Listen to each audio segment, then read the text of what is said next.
योगी ने उपचुनाव में उत्तर प्रदेश में बिठाया ऐसा सिस्टम, अखिलेश की हो गई हालत खराब। उपचुनाव में योगी ने जीत का रच दिया चक्रव्यूह। बुलडोजर बाबा इस बार करेंगे अखिलेश यादव का घमंड चूर चूर। अब सीधा अखिलेश के घर में सेंध लगाएंगे योगी। तैयार कर दिया मुस्लिम और यादव बहुल सीटों को जीतने का फॉर्मूला।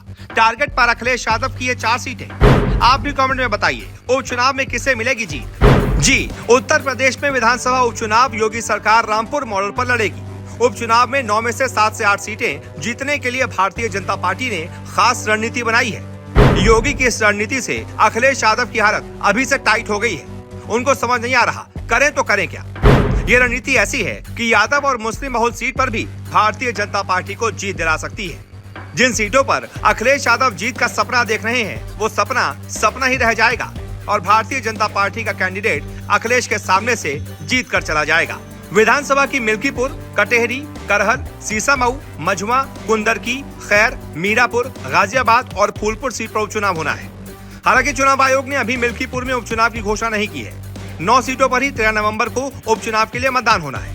विधानसभा चुनाव 2022 में सीसामऊ, कुंदरकी, कटेहरी, मिल्कीपुर और करहल सीट समाजवादी पार्टी ने जीती थी। मीरापुर सीट समाजवादी पार्टी से गठबंधन कर आरएलडी ने जीती थी। लोकसभा चुनाव में भी इन 10 में से 7 सीटों पर समाजवादी पार्टी ने बाजी मारी थी।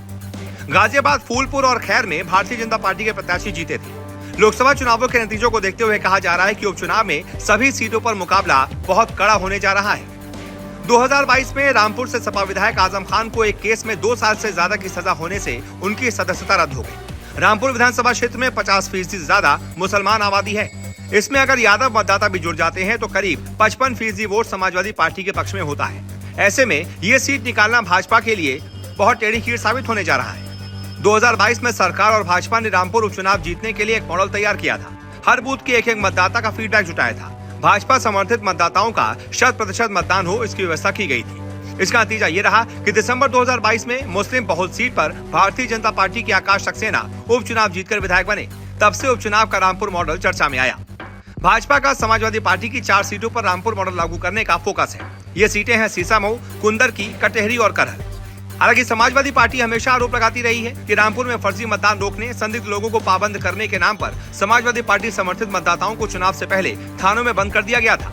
इतना ही नहीं, यादव और मुस्लिम बस्तियों के बाहर पुलिस का पहरा लगाकर उन्हें मतदान नहीं करने दिया गया था। वरिष्ठ पत्रकार और राजनीतिक विश्लेषक वीएन नाथ भट्ट कहते हैं कि आरोप लगाए जाते हैं कि रामपुर उपचुनाव में भाजपा ने मुसलमानों को वोट नहीं देने दिया। लेकिन सच्चाई ये है कि रामपुर में आजम खान भी हिंदुओं को ही नहीं, अपने विरोधी मुसलमानों को भी मतदान नहीं करने देते थे। रामपुर उपचुनाव में भारतीय जनता पार्टी सरकार ने फर्जी वोट नहीं होने दिया और न ही किसी तरह की गड़बड़ी करने दी। उपचुनाव जीतने के लिए भारतीय जनता पार्टी क्या क्या कर रही है, समझिए। पहला, सरकार और संगठन डेरा डालेंगे। विधानसभा उपचुनाव के लिए पूरी सरकार और भारतीय जनता पार्टी के प्रदेश पदाधिकारी 13 नवंबर तक 10 जिलों में डेरा जमाएंगे। सीएम योगी ने हर विधानसभा क्षेत्र के लिए 2 से 4 मंत्रियों की टीम बनाई है। इसमें कुल 30 मंत्री शामिल हैं। दूसरा, सहयोगी दलों को भी सक्रिय करेंगे। भारतीय जनता पार्टी के एक प्रदेश पदाधिकारी ने बताया कि अपना दल सोहेलाल की अध्यक्ष अनुप्रिया पटेल और आशीष पटेल, आरएलडी के अध्यक्ष जयंत चौधरी, निषाद पार्टी के अध्यक्ष संजय निषाद और सुभाष सभा के अध्यक्ष ओम प्रकाश राजभर को भी चुनाव प्रचार के लिए 10 सीटों पर भेजा जाएगा। तीसरा, सीएम योगी हर विधानसभा क्षेत्र में सभा और रोड शो करेंगे। हर विधानसभा क्षेत्र में मुख्यमंत्री योगी की सभा और रोड शो कराने की तैयारी है। सीएम मिल्कीपुर और कटेहरी में 3 से 4 बार दौरा कर सकते हैं। चौथा, सीएम कार्यालय भी रहेगा मुस्तैद। विधानसभा चुनाव के लिए मुख्यमंत्री कार्यालय भी पूरी तरह से मुस्तैद रहेगा। चुनाव के लिए तैनात मंत्रियों की टीम 30 फील्ड की हर एक समस्या सीएम ऑफिस को बताएगी। तो इन 4 से 5 पॉइंटर्स को बनाकर और इस रणनीति के तहत सीएम योगी बहुत बड़ा खेल करने जा रहे हैं और इसी वजह से अखिलेश यादव की हालत अभी से टाइट हो गई है।